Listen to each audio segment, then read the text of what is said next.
Block Party DFS show week 9 slate overview with Jmtowin from 1 week season. We will then be going position by position, getting JM's favorite plays on this slate from a GPP perspective. And then we'll wrap up, as always, building a lineup on DraftKings with JM's favorite building blocks on the slate. I'm Pete. This is the Block Party. Let's do it.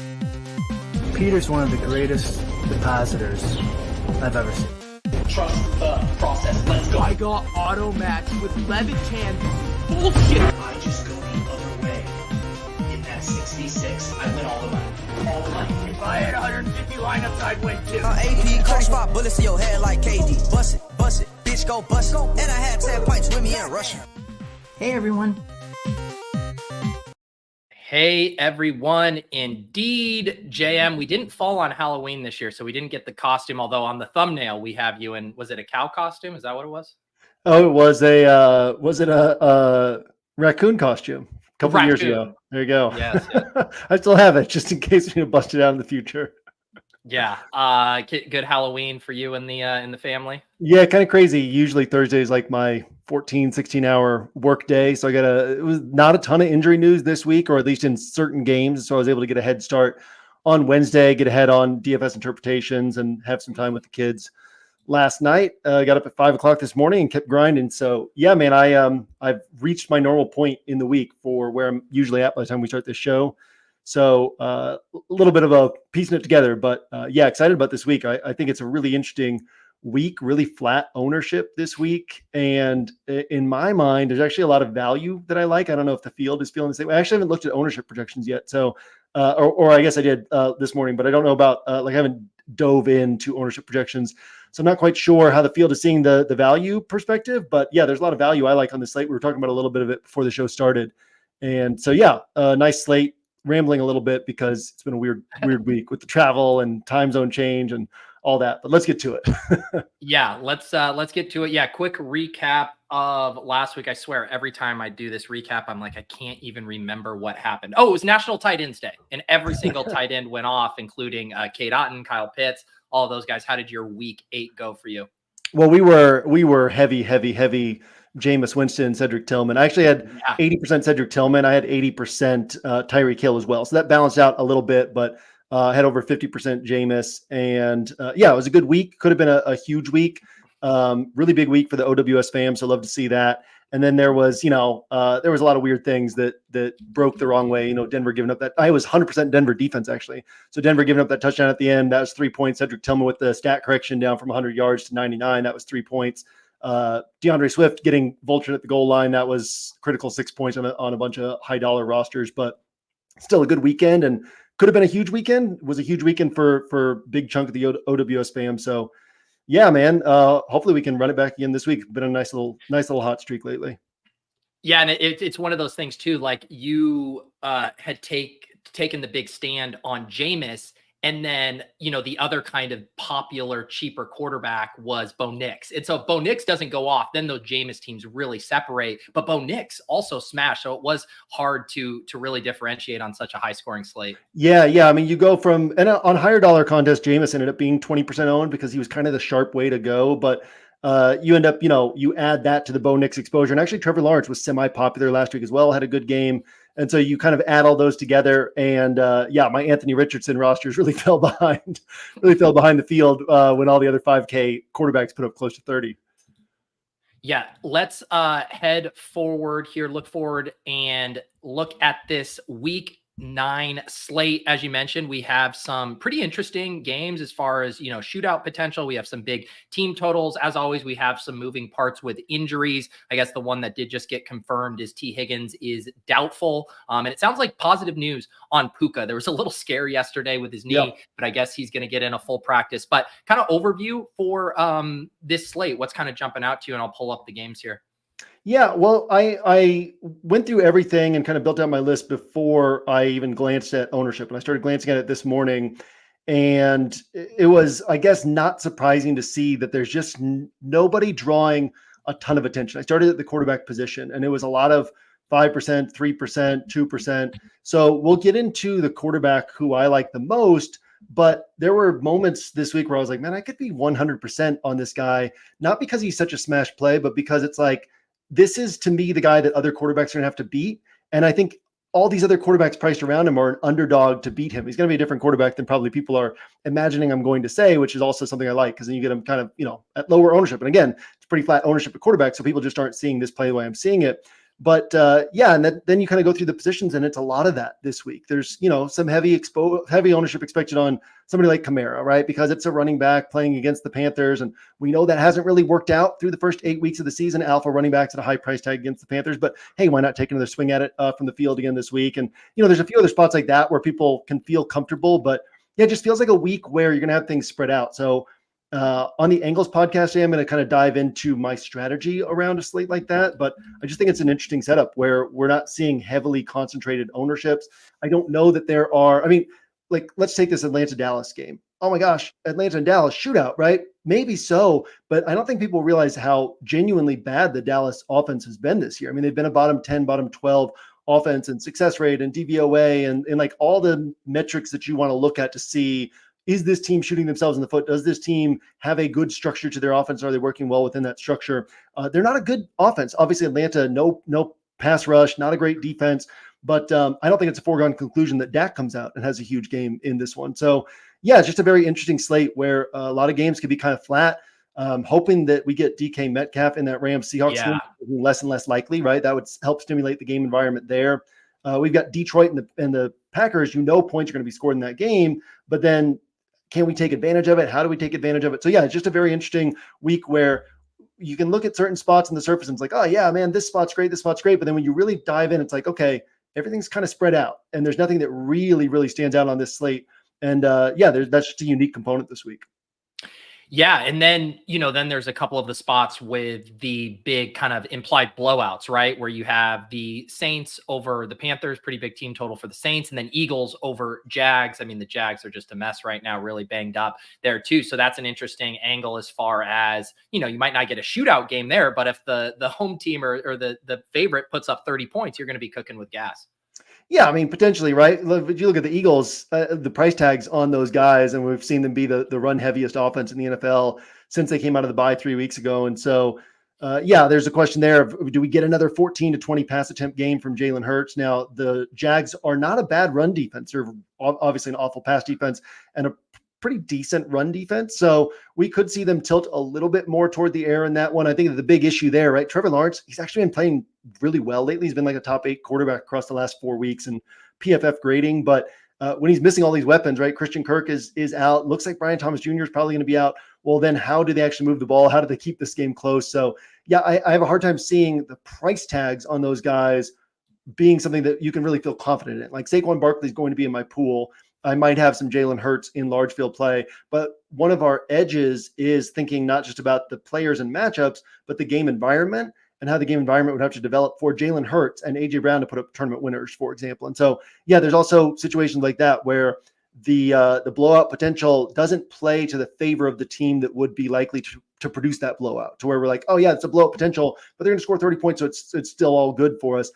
It's games where that might not, because of the price tags or because of the way that those teams play offense when they have a lead, it might not be something that really works to our favor. So again, just another data point that shows why this is kind of a spread out week from the field.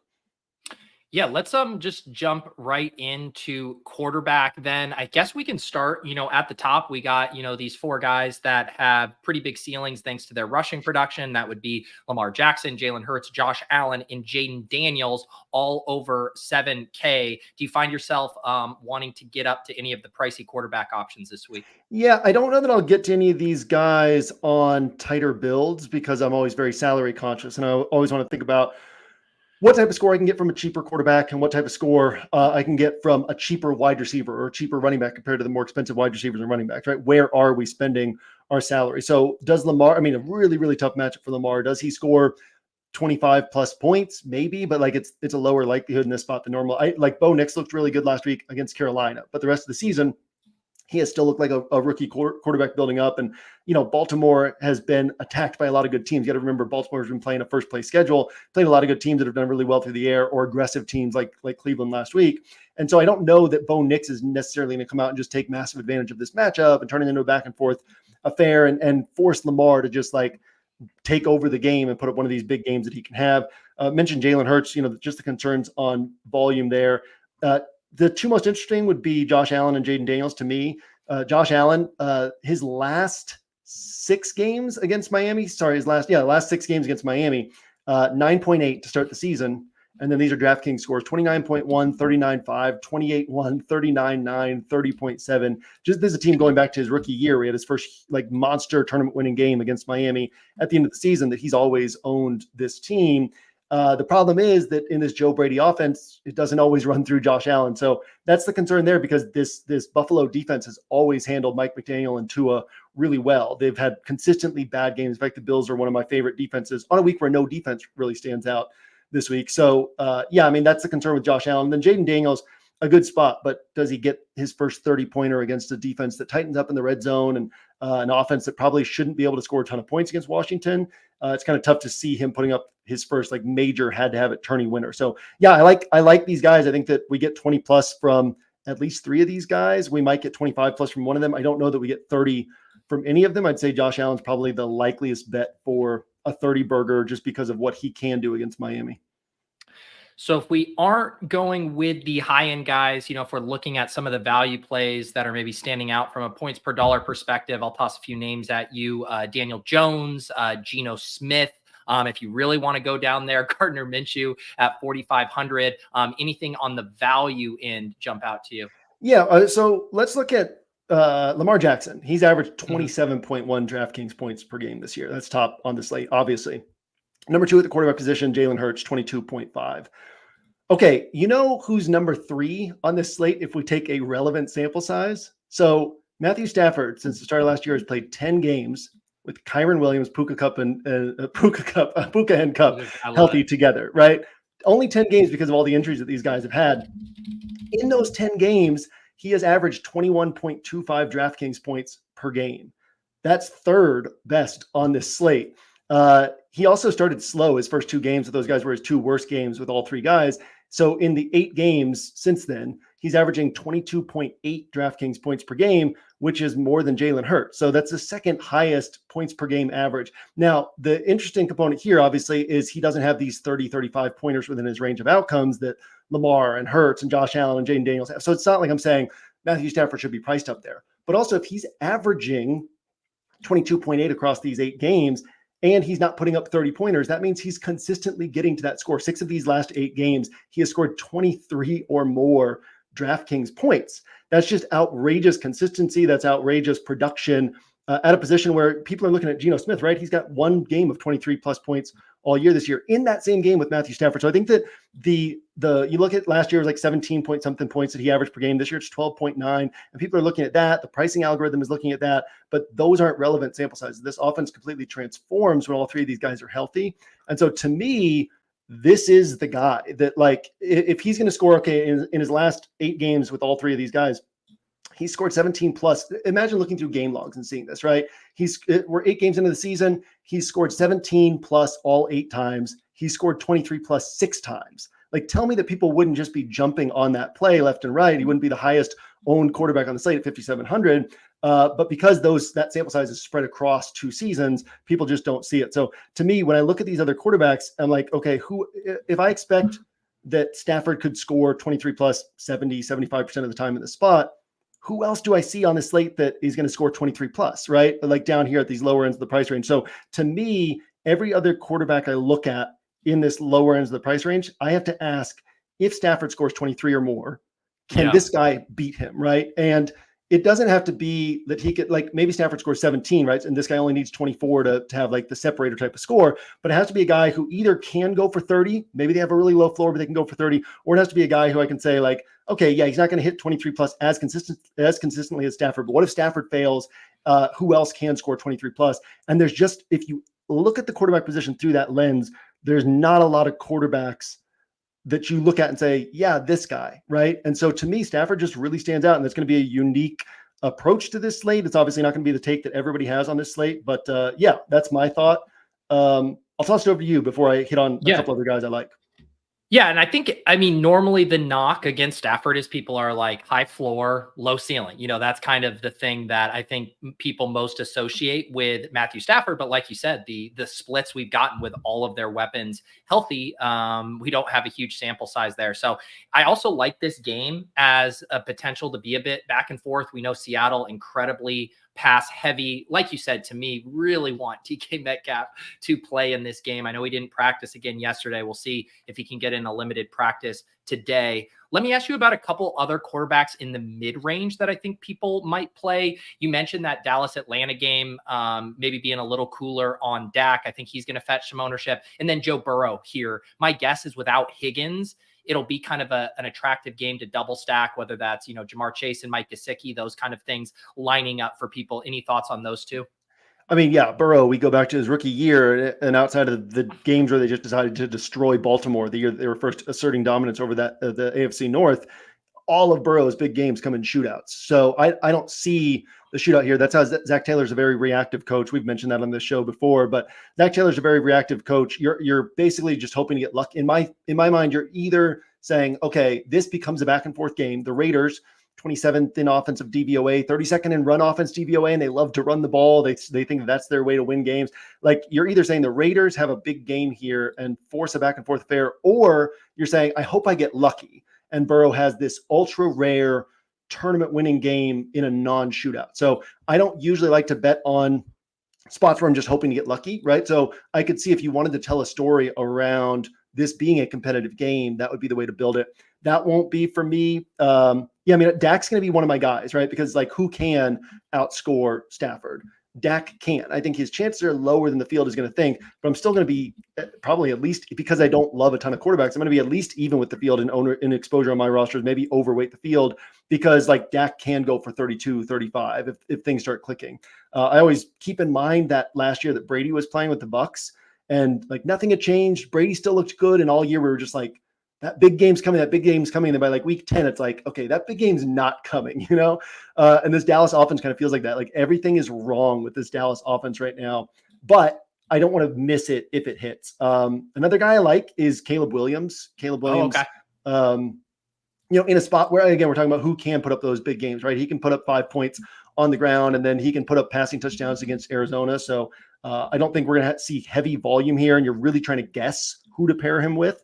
But Caleb Williams is another interesting play in this range. And Kirk Cousins, you could kind of lean that way, although realistically, Falcons lean more toward the run than the pass, right? They're like -4 percentage points in pass rate over expectation. And then the Cowboys open teams up to attack them on the ground, the second highest opponent rush play rate in the NFL. So, yeah, I mean, it's hard to see unless the Cowboys jump out to a lead, which has not been their MO this season against good teams, right? They've consistently fallen behind. They fell behind the Saints, who were good at the time. They fell behind the Lions. They fell behind the 49ers. They fell behind the Ravens. So if they fall behind here, then I would see Atlanta just leaning on Bijan Robinson. But there's certainly scenarios where Dallas jumps out to a lead. Kirk Cousins ends up putting up a big game. But again, all of this to me is through the lens of who can outperform Stafford, right? Because again, like, yes, Stafford's floor and ceiling are dramatically higher with all three guys, but he still hasn't topped 26 points with all three guys, right? So who can put up a 30, 32, 35 pointer? Those are the guys I want to chase, or that's primarily who I will be wanting to chase. I'll also throw out Bryce Young against a really bad defense and a Saints team that should score points against the Panthers. Bryce Young's super cheap. I think that's more large field play, but Bryce Young plus Jalen Coker, I mean, you can't get much cheaper than that. And there's just a lot of upside if that hits. I don't know if I lost Pete or if you guys lost me. I should probably refresh.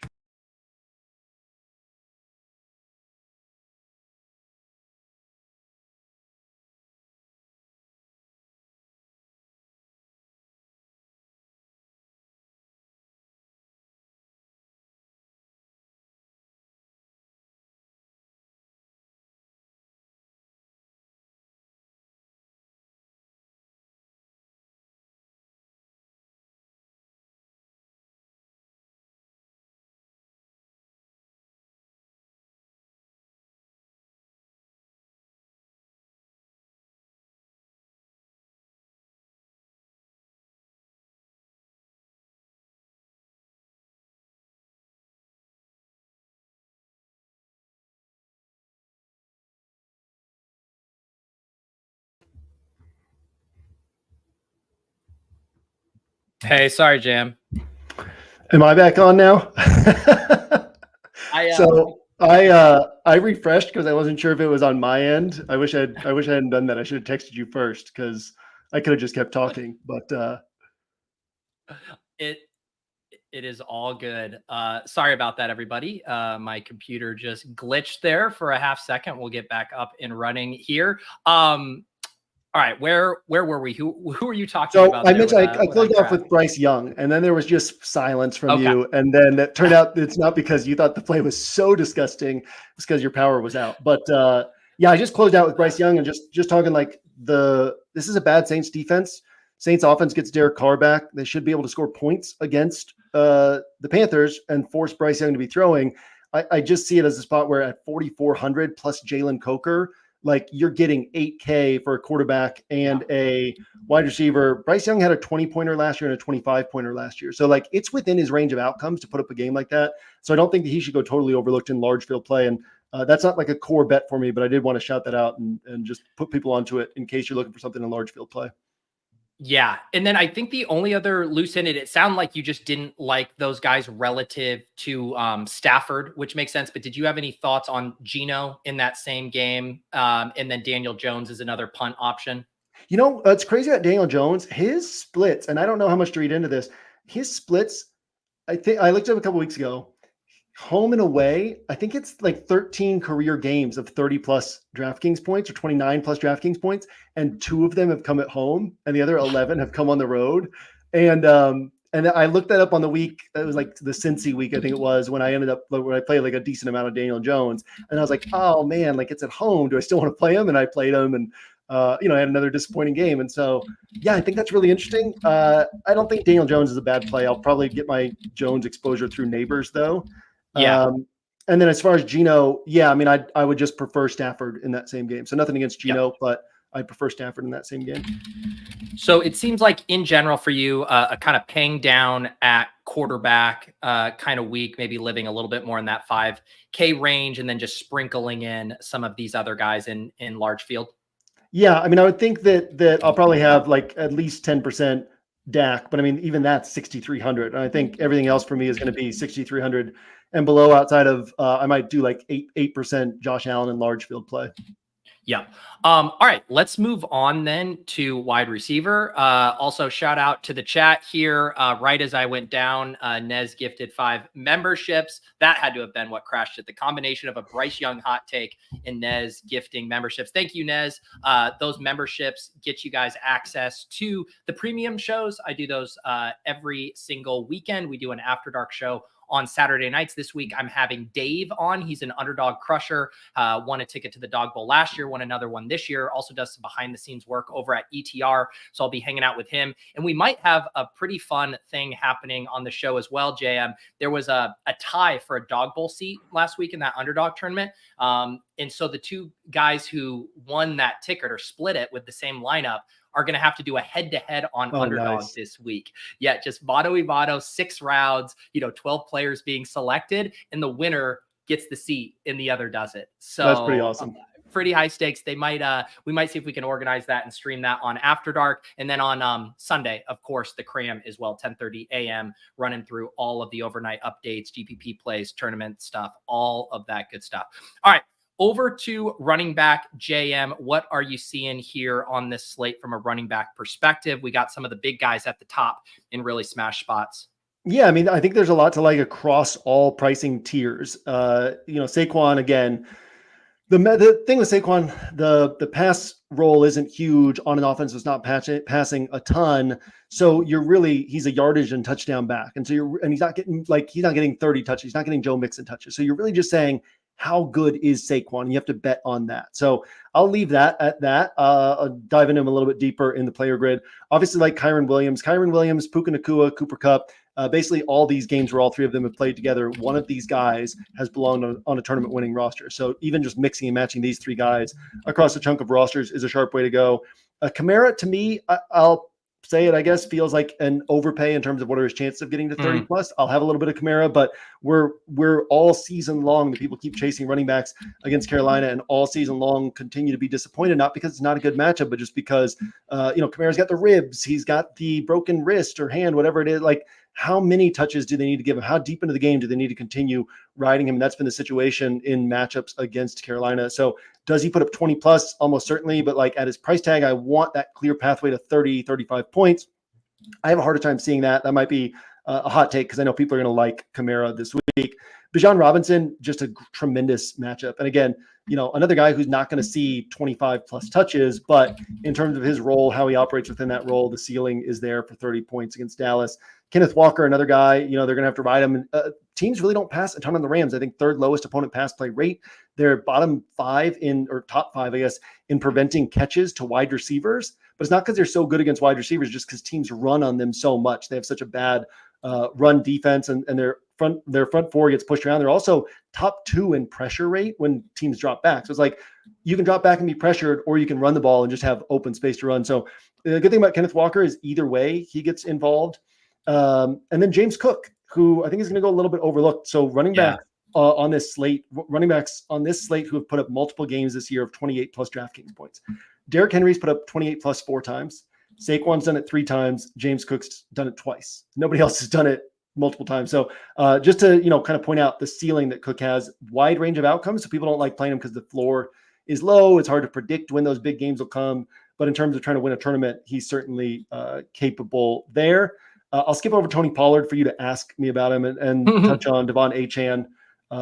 Again, just consistently hits, right? 7 out of 12 games that he's played played with Tua and had a role. 7 out of 12 games, he's posted 25 plus DraftKings points. So we can look at the numbers like, oh, he doesn't get enough touches, or we don't know how they're going to use him in this game or whatever. Like, it doesn't matter. He just consistently keeps finding a way to hit. And then we get down to kind of like the sub 6.5K guys. So I'll let you ask any questions. Ask me about Pollard, and I can shoot him down, and then we'll move to the cheaper guy. Yeah, I do think, you mentioned the Kamara stuff. That's going to be an interesting one. I think he's pacing to be one of the most popular plays on the slate. Bijan, I think, is going to be the other guy up there on the high end who's popular just because at 7,400, what he's done recently. You mentioned the matchup. People like that game. I would not be surprised to see him also be the most popular on the slate. But yeah, let's do some of the cheaper guys that I think will catch ownership. And yeah, we can start with Tony Pollard, who I should mention has this Q tag. I believe, is it a foot injury he's dealing with? Yeah, hasn't practiced this week. And Tajay Spears still has the hamstring. So it could be Julius Chestnut or could be Pollard out and Spears in. Now, if it's like, I love the matchup.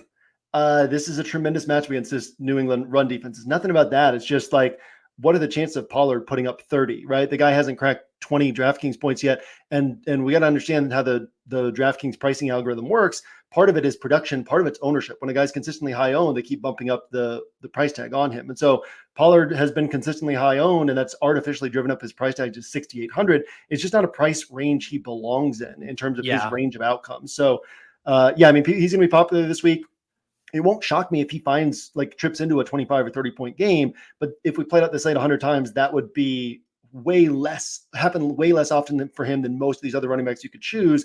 And most of the time he's going to score 17, 20, 21. And he costs too much for that type of score. That's my thought on him. And then down here, DeAndre Swift, again, remains a sharp play. And then I guess that brings us down to Tyrone Tracy, who looks like he's going to clear concussion protocol, is really, really good. And they're just going to keep giving him the ball, right? So we've seen these teams, it was never announced, but Zamir White came back from injury, and the Raiders are just like, cool, you're the number 2 back now because Alexander Madison's better than you. And same thing has happened with the Giants. So Brian Daboll, sharp coach, he was kind of a victim of his own success, took that rebuilding Giants team to the playoffs in that first year. Now everybody judges this team against that. He's stuck with Daniel Jones. And they've had a good draft this year. Tyrone Tracy's a really good player, and Brian Daboll's trying to save his job. He's going to play the best player. So I think Tyrone Tracy, if he gets out there, is a really sharp play at 5,500. You mentioned the Zamir White, Alexander Madison, the Tyrone Tracy, Devin Singles situation. Another player who's going to be popular as he kind of climbs to the top of a backfield is Chase Brown. Now 60% of the rushing attempts over the past 3 weeks. Really solid matchup here against the Raiders. Thoughts on Chase Brown, who I think is trending to be fairly popular? Yeah, if something costs $89, my wife will tell me that it was $80. And that's a very core component of pricing psychology, right? That's why you always see something that's $9.99 instead of $10. But there's also these demarcation points in DFS where 4.9K to 5K or 5.9K to 6K. So my one thing with Chase Brown is if you put a 6.1K price tag on him instead of a 5.9K, I think he would be less popular because you'd still look and be like, 12 carries, 15, 10, 12, 15. Not seeing a ton of pass game work, right? So to me, like a guy like DeAndre Swift is priced right above him, or even, not a great offense, but just in terms of role or ceiling for their role, somebody like Ramondre Stevenson, or if Jonathan Brooks doesn't play this week, we can feel confident in Chuba Hubbard's role. To me, it feels like a lot to spend if you can put him in the context of the guys who are priced right above him. So I like Chase Brown as a player. I would have liked him a lot more if this were old DraftKings pricing and he were like 5,100 or something like that, because then you're getting significant savings. I have a hard time seeing Chase Brown putting up the 24 to 30 point game, which once you get to the 6K price range, you always want to say, can they put up 24 to 30? And do I feel confident that they could do that about 25% of the time? So Chase Brown's probably not for me. I like the player. I like the matchup. I just don't know that the role is big enough for me to want to pay that price tag on him. Yeah, you probably need him to rip off a big touchdown, which he's capable of, but maybe some better volume places to hang your hat.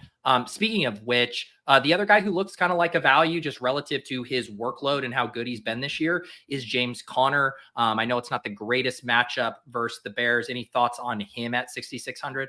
Yeah, I mean, I always like James Conner.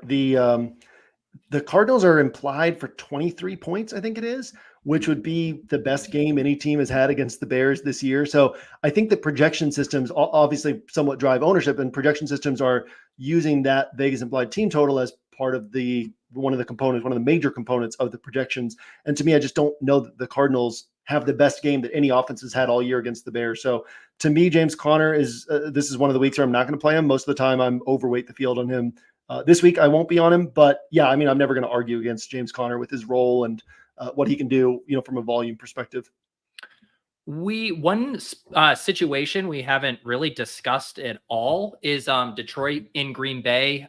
Didn't mention them with the quarterbacks. Obviously, we have these Lions running backs who continue to have good weeks, but cannibalize each other a little bit. Obviously, Josh Jacobs on the other side there. Any thoughts on this game, and then maybe funneled specifically through the running backs?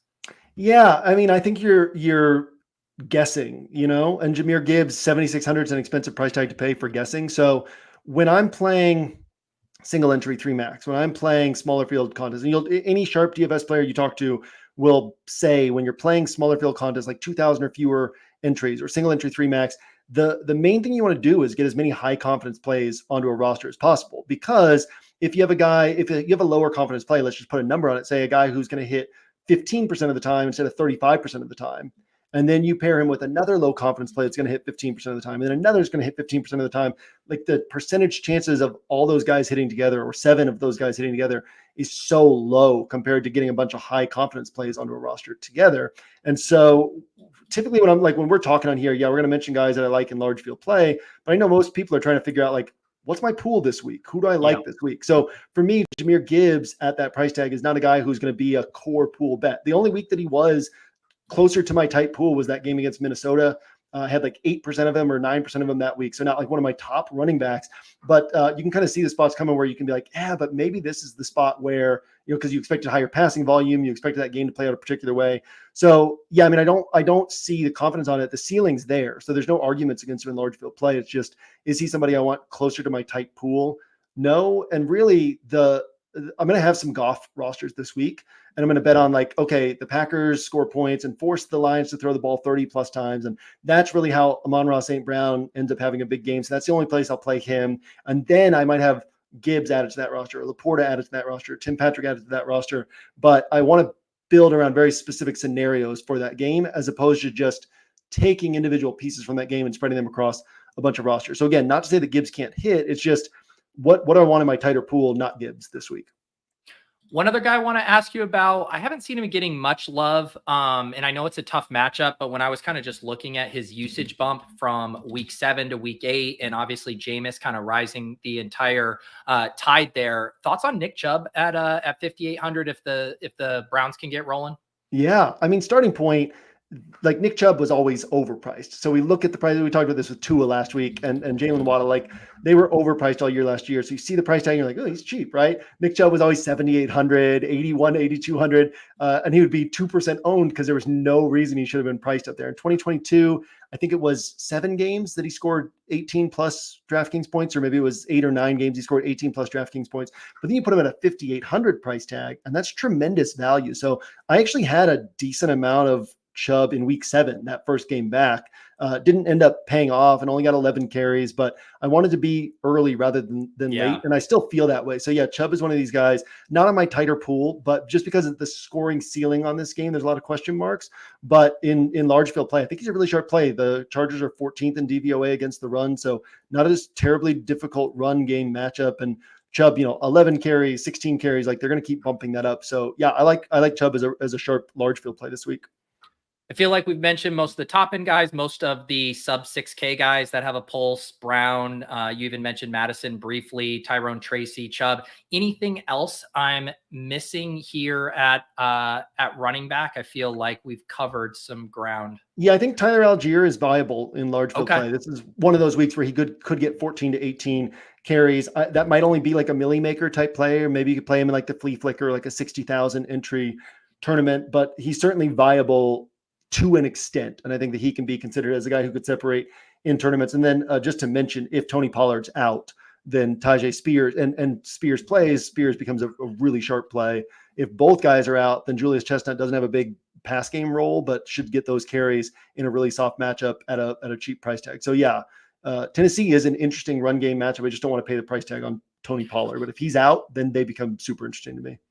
Yeah, we will keep tabs on those injury reports. If anything interesting comes across while we're recording this, I will let you guys know. You can also always get the final thoughts from JM reacting to kind of overnight news and what his adjustments are in the scroll as part of your 1-week season subscription. And JM, we have boosted the promo code going forward. We're up to 50% off with promo code Pete50. Let the people know what they can get if they sign up over at OWS. Yeah, so 50% off rest of season. We actually rolled this out a week early because we're also running a promotion where you get 10 days of Props Insider access as an Inner Circle member. So that pass expires, the access expires November 12th or 13th. So if you sign up like November 5th, you would get it through November 12th. But if you sign up for Inner Circle today, you'll get a second email come in your inbox. It also gives you 10 days of free access to Props Insider. So we rolled out that discount a week earlier than normal, 50% off, even though we're not even halfway through the season. And you'll also get 10 free days of Props Insider access where, as you can see at the top of the page, over 25,000 in profit last year. You just follow the bets and place them on your end. We do all the research. Props are an inefficient market. So it's a really plus EV way to just scoop up some extra money, and wanted to give Inner Circle members an opportunity to kind of get in there and see what it's all about. There you go. Take advantage of that. If you guys haven't yet, that is promo code Pete50. Pete50 will get you 50% off and a little preview of that Props Insider. Jam, let's head over to wide receiver, where we got our cover boy, CeeDee Lamb here kind of leading the way, had a monster game on Monday Night Football. It's really just, him and Jamar Chase up there at the very high end. How are you thinking about those two guys? Yeah, so first off, cover boy is always kind of a toss-up of like whether that's a core guy for me or not. Some weeks it is. Some weeks it's like I'm traveling on Tuesday back from New England and there's a lot going on, and then it's like, don't tell people how the sausage gets made, Jay. People are going to like CeeDee Lamb this week, right? If it's a popular guy, I don't mind having him on the cover. But I do like CeeDee Lamb this week. And the reason why I said I don't know that people are seeing value the same way I am is because his early ownership projections were sub 10%. And so if that ends up being the case, then he just has this opportunity to really separate. And the big thing for me with CeeDee Lamb, this offense is non-functional right now. Atlanta, forces short area throws. We've talked about that in the past, but they don't get a pass rush. Dak has performed really poorly against pressure, under pressure this year, and really well when he's not pressured this year. So there's opportunity here that we see a bigger game from Dak, a bigger game from CeeDee Lamb. We should expect the Atlanta offense to do well, so that opens the opportunity for them to have to score points. And then the biggest thing for me is just from a strategy perspective. We go through this whole slate and it's like, who can score 30 points? Maybe one of the Rams players scores 30 points. Maybe, probably doesn't happen because it's not going to be a shootout, but maybe there's an outside chance that Jamar Chase scores 30 points. Maybe AJ Brown, maybe they get enough passing in for 30 points. Maybe Malik Neighbors on a hefty target volume. Maybe one of these running backs, although we haven't seen a lot of 30-point scores from running backs this year. And then it's like CeeDee Lamb could put up 40. He did it multiple times last year. He did it last week. And so the big thing to me with CeeDee Lamb is if he puts up that score that he's capable of putting up, then we could have nobody else topping 30, and then he puts up 42 or 44.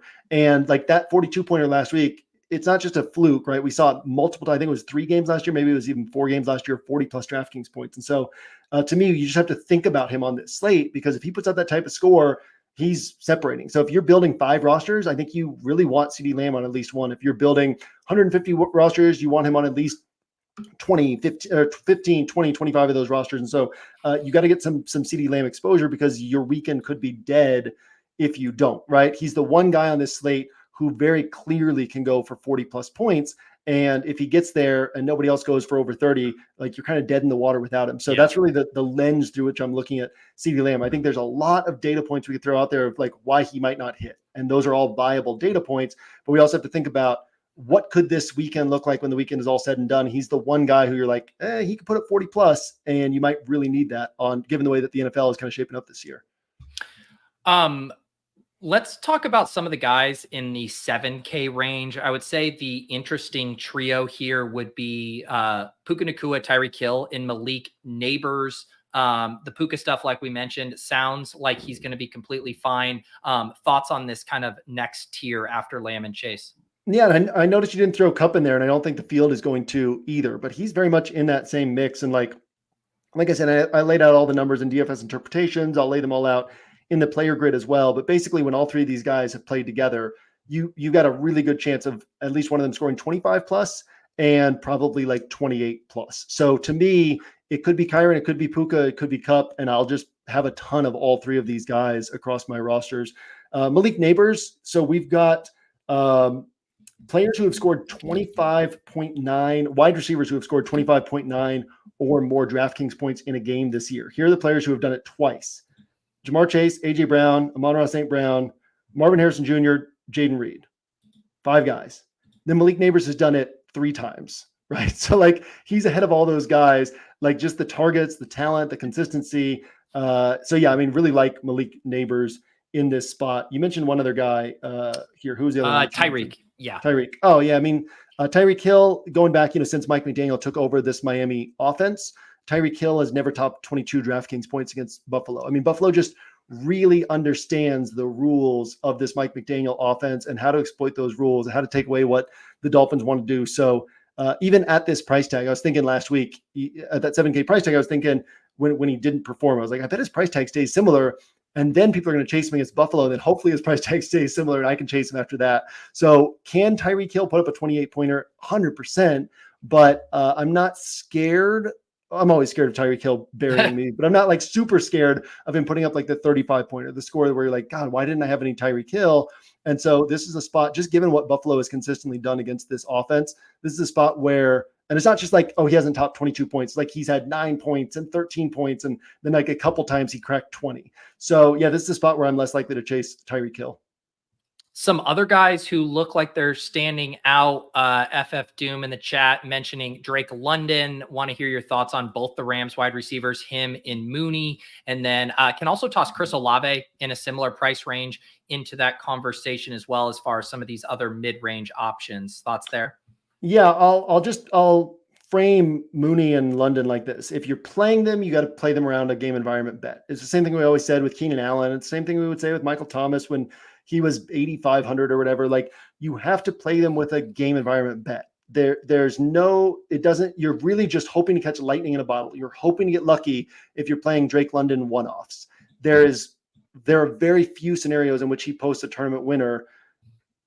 And the most plus EV way to play him was as a one-off. If he's posting a tournament winner, it's almost certainly in a game environment where Atlanta is being pushed to throw the ball a ton, because Drake London's role and his profile as a player is not one that puts up 35-point games on limited volume. He can't do an AJ Brown or Jamar Chase and put up 35 points on 8 or 9 or 10 targets, right? And so we're looking for Drake London to get a ton of targets if we're playing him. If he's getting a ton of targets for an Atlanta team that prefers to run the ball, they lean run heavy, and they're playing a team that every team in the NFL leans more run heavy than normal against.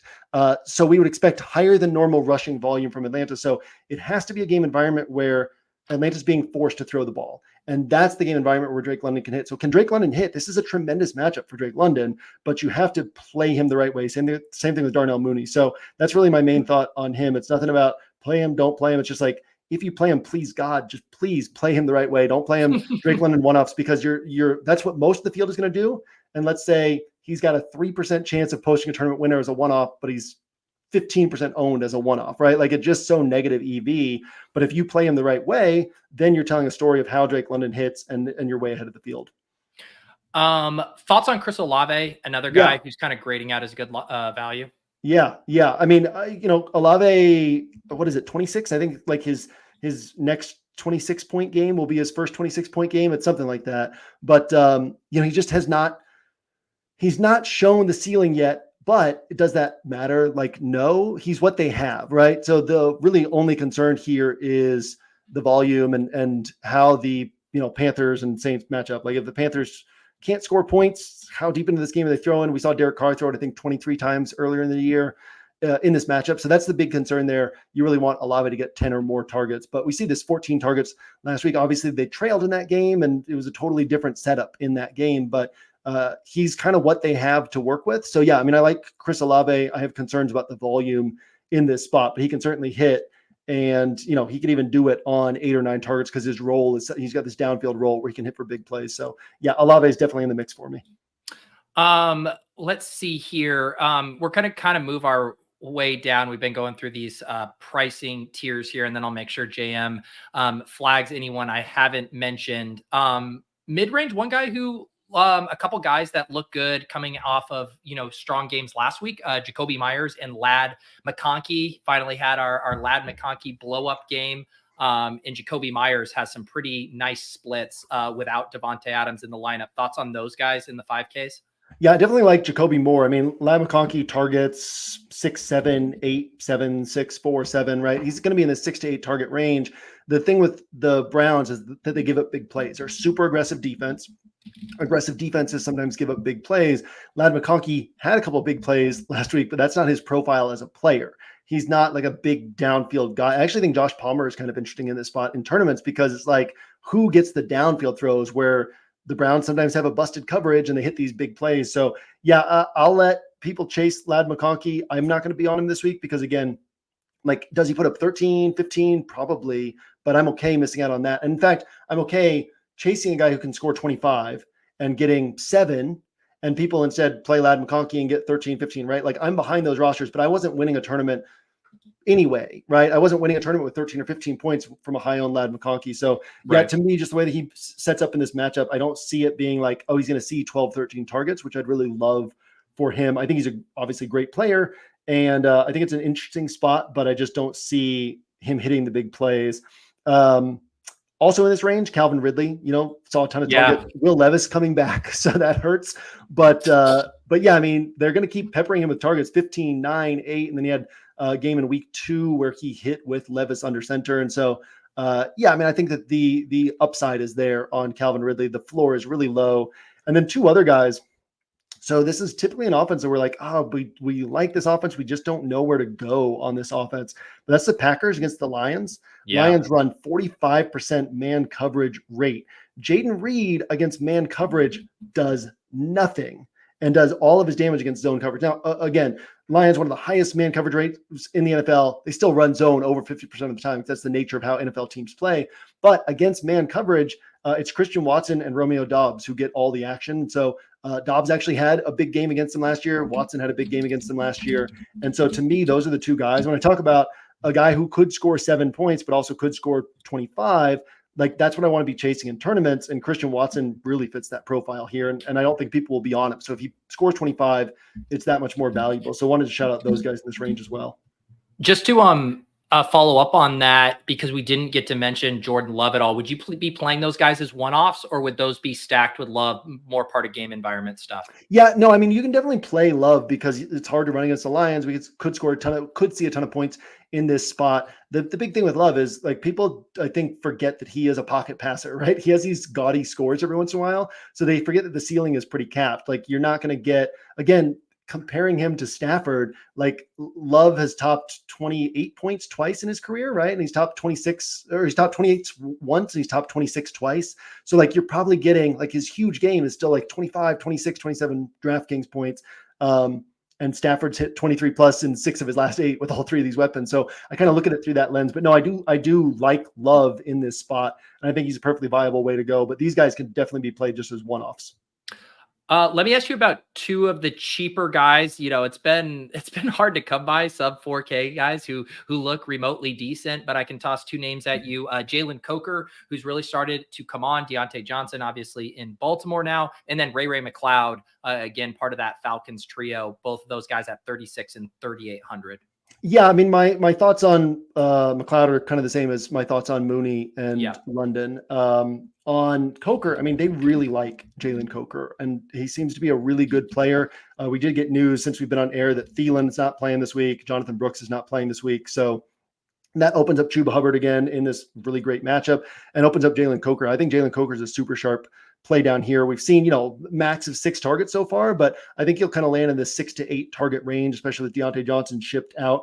So yeah, really like Jalen Coker. And then also Cedrick Tillman, he's 4,300 now, but he's still, like, just picture him being the Amari Cooper in this offense now. So he really should be like 6,300. And then we'd be like, it's a great player, great role, but bad matchup.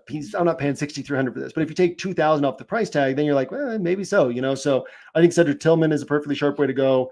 Parker Washington, if we get all these injuries for the Jags this week, he's interesting. He has not had, like, a big game yet in his career, but there's a lot of sharp people who basically were like, why is Christian Kirk starting over Parker Washington? Like, Parker Washington's younger and probably just as good as, or nearly as good as, Christian Kirk, and they could be developing him. So I think he's interesting here. And then also want to shout out Kavontae Turpin, a guy who probably sees 5-6 targets and just can hit from anywhere on the field. So when we're talking about cheaper guys, we're not typically looking for high confidence guys. We're looking at guys who can put up a big game, and a lot of times that's the guys who can score from anywhere on the field. So we see this recent target counts 4.75, kind of splitting time with Jalen Brooks, but they're not trying to throw the ball to Jalen Brooks. They are trying to throw the ball to Kavontae Turpin. So when he's on the field, they try to get the ball in his hands. Yeah, I like that angle too. Like, if you are doing Dak Prescott, you're looking from salary savings. Maybe Ray and Coker and Tillman are soaking up a lot of the ownership. A guy like Turpin benefits from the game environment, correlated with your quarterback, and not going to be on many rosters. I like that shout there. I think we did a pretty good rundown of wide receivers. Let's head over to tight end. I always have to ask the sentiment index on a scale of 0 to 10. How excited are you to talk about tight ends this week? I'm pretty excited, Pete. Okay, I'm pretty excited. Let's go. Yeah. We've got some guys at the top. We got Bowers and McBride. I don't think we need to spend a ton of time on them because, people know they're good plays, and I think people are going to be on them. They're underpriced for what they're capable of doing, especially with most other players kind of overpriced for their production profiles. Jake Ferguson, I prefer to play him with Dak Prescott. That's the way I would want to play him. It's a Dak, CeeDee, Jake Ferguson, because when Ferguson has hit in the past, it's been high volume games from Dak. CeeDee often hits alongside him, so that's kind of the way I want to play Jake Ferguson. Same thing with Jalen Tolbert, is play them in those stacks. Other guys in this range that I feel similarly about. Like, if I'm playing Pitts, it's going to be in a Falcons stack. If I'm playing Kincaid, it's going to be on a Josh Allen roster. If I'm playing Laporta, it's going to be on a Goff roster. So for me, it's really the 2 guys at the top, Bowers and McBride. And then 2 guys down at the bottom. One is Mike Gesicki, who I think people are going to be on, right? I think it's 5, 8, and 9 targets in the games that T. Higgins has missed. And Gesicki's basically a wide receiver. I mean, he was they tried to get him, his agent tried to get him franchise tagged as a wide receiver as opposed to a tight end when he was getting franchise tagged by Miami, because he played so many snaps out of the slot. So you can basically look at him as a wide receiver, and he becomes the wide receiver 2 when T. Higgins is out. Just a super sharp way to play. And then somebody you and I talked about before we came on air is Taysom Hill. And if there ever were a Taysom Hill spot, this would be it, because this is a spot where, who are they going to give the ball to if they're lightening the workload on Alvin Kamara? We've seen consistently, we've seen 3 times this year that the number 2 running back on an offense has had as many carries or more carries than the number 1 running back against Carolina. And so this is a spot where we could see Taysom Hill getting 8, 10, 12 carries, 8, 10, 12 touches, whatever it ends up being. Also, obviously, a threat to score multiple touchdowns. So Taysom Hill against Carolina, I think it's just a super sharp way to differentiate, grab some upside. It's the leverage off of a popular Kamara, because if Hill's scoring touchdowns, Kamara's not scoring those touchdowns. So yeah, and then there's a whole bunch of guys. I'll save them for the player group, but I have a whole list of like cheap with upside guys. So guys like Juwan Johnson or Jonnu Smith, who can actually put up like 12 to 15 points and might be better values than most of the wide receivers priced around them. And so yeah, I have a long list there, and I'm going to have rules in the optimizer that, because I don't mind playing 2 tight ends this week, but I'm going to have rules that I don't want any of these like 2 cheap tight ends together. That doesn't include Gesicki, but I could play Gesicki and Juwan Johnson, but I'm not going to play like Juwan Johnson and Jonnu Smith together, right? I don't want 2 of these darts, but these darts can all be mixed in with Gesicki. To me, Taysom Hill is a guy I feel somewhat confident on, so they can be mixed in with Taysom Hill, with Gesicki, with Bowers, with McBride. And yeah, I mean, I think the tight end position is an interesting place to go this week. I'll probably have, I don't know, 20, 25% tight end in the flex because of the value it opens up and how I'm seeing the slate shaping up. Yeah, I feel like it was a very similar dynamic last week, where it's like not hard to envision Trey McBride and Brock Bowers at 5,800 and 6K outscoring the wide receivers in the same price range. And it's not hard to envision Taysom Hill and some of these other guys, Mike Gesicki, outscoring the 3,100 or 3,800 wide receivers. So if you're getting better points projection and less ownership, because people are still reluctant to kind of jam 2 tight ends. I know with optimizers and the Sims, we'll jam those in a lot, but hand builders still don't like doing that. So I like that angle a lot there. Jam, I think we head over and build a lineup now. I like it. Ready.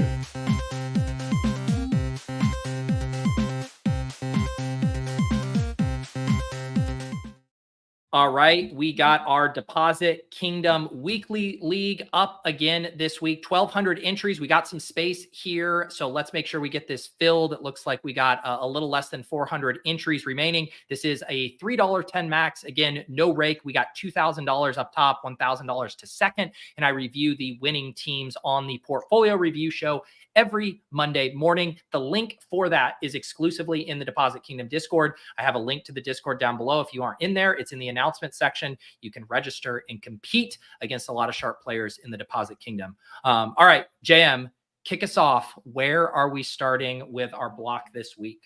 All right, so this block is named 5.567 because it costs an average of 5.567 in salary per player. And this is why when I've been building this week, I'm like, man, I can do whatever I want on rosters, is because I have rosters that have players like this one has. So it starts with Matthew Stafford, right? So you get a cheaper quarterback. Throw in Puka Nacua, who's going to be the cheapest of the 3 Rams pieces. Obviously, we could throw in Kyren on this roster. We could throw in Cup on this roster, but on this particular one, we'll throw in Puka. And then throw in Taysom Hill at tight end. And what's great is now we've got 5.567, but then we also have like Jalen Coker is capable of putting up 20 points. Mike Gesicki is capable of putting up 18 points, right? So it's not like we're taking the typical value plays. My point being, like, we can add another value piece on here, and it's not like we're just throwing a dart, right? We're taking guys with real roles. We're taking guys who we've seen Adam Thielen, and like I think that Xavier Legette or Jalen Coker is going to have some big games down the stretch, or maybe both of them will, right? We've seen Deontay Johnson have big games in this offense. We've seen Adam Thielen have big games in this offense. So Jalen Coker stepping in as one of the top 2 wideouts in this offense, playing from the slot, which is the better place to play against the Saints. Like, there's potential for him to put up 15 to 20. There's potential for Mike Gesicki to put up 15 to 20. So we can you can pick which guy we want to put on here, but we can put one of those guys on here. And then we're going to see, we just have so much salary flexibility left over from there. Yeah, let's do, a couple weeks ago, I was resistant to the Coker hive. They were aggressive. They were beating down my door, screaming Jalen Coker at me. I said, you know what? I just would rather play Jatavian Sanders, but I am now on Team Coker. You guys beat me down. I'm excited about what I've seen from him. So let's toss him in, and that leaves us just shy of 6K a player here. Do we want to put defense in and see what that really leaves us with? Yeah, and then we'll see how much salary we really have salary to work with. So I'm going to throw the Bills onto this roster, because that's been kind of one of my core defenses so far this week in my practice builds. I just like the way that they play. There's no defense on this slate where I'm like, they could score 15 to 20. And so that doesn't mean that none of them will, right? It just takes like a defensive touchdown or a couple defensive touchdowns, crazy things happen. But there have been some weeks this year where I've had 80% owned defenses because it's like, oh, this defense is just in a tremendous spot. And last week it didn't work with the Broncos against the Panthers, but like there have been other weeks where it did, where I got like 16, 17 points, right, where you can really see it coming. And last week the Broncos disappointed with 7, which is still a decent defense special team score, so I just don't see a defense like that this week that you feel really confident in. So we'll throw the Bills on here.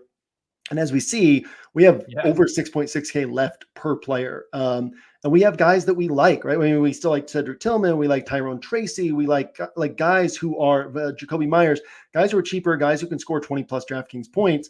And then we're going to have enough salary to get in multiple. We already have Puka as an expensive guy. We're going to be able to add in 1 or 2 other expensive guys along with this.